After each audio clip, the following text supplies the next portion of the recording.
Hey guys, remember what I've been saying when we do get stock market rallies like we did over the past week? Of course, there's going to be people who take profits. And remember those people that are trying to get back to break even that have been down for a while, which, I put out videos saying, hey, if you have a big position or you need this money to live on in the next year and you're stressing out, remember, lower your position size down, get off a margin, or get out of that position completely, right? This is what people are doing right now. After this nice rally we've gotten, people are reducing exposure, getting out of positions, because we know if tariffs don't get fixed, right, they don't get lowered, then we're going to have problems down the road. There's a lot of people that don't want to deal with that. So there's nothing wrong with bailing, right? When you get those nice rallies, to get out of the way and just wait for stocks to sell back off, right? Because remember, it's volatile. I said there'll be plenty of opportunities to buy dips, so you don't need to FOMO in to anything. And we're already seeing that now. We got that pop after Meta and Microsoft's earnings, and they were up big. And so it makes sense where, people are going to take some profits after that pop, right? Because if you look from where the lows were and to where we're at now, we bounced pretty big, guys, with a major index. I think it was like 16% we bounced from the lows with the S&P alone.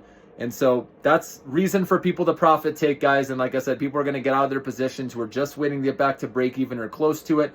So again, make sure I'm sure you do know that we're not out of the woods yet.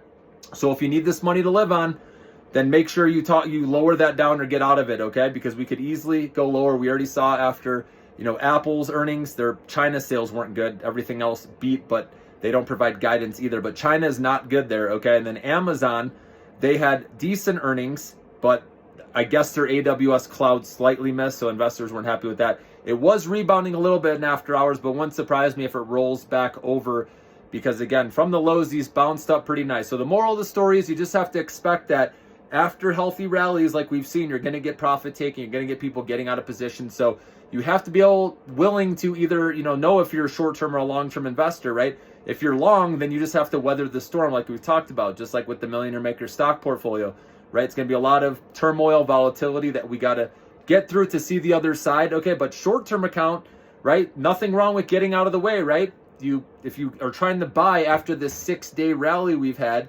right, it's going to be hard. You might end up buying the top, and that's why, stop losses, I've been saying, are so important right now, during the day. Obviously, you have to watch it, right, when it's after hours or pre-market. But this is just a healthy sell-off after a nice rally.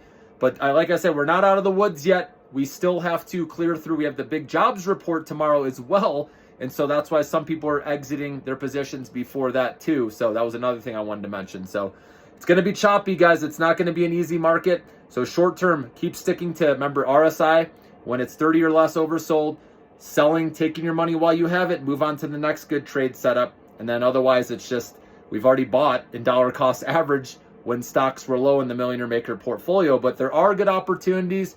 Like Robinhood, for example, dipped a lot. It went up to like 50, 51, I believe it was. And then now it's down in the 45s. So these are the opportunities I'm saying. If you're patient, you'll get these pullbacks and you'll be able to buy stocks that you like. So have your list again ready, but wait for, stocks to come in a little bit. The ones that have already rallied big, you never want to buy, remember, on big green days.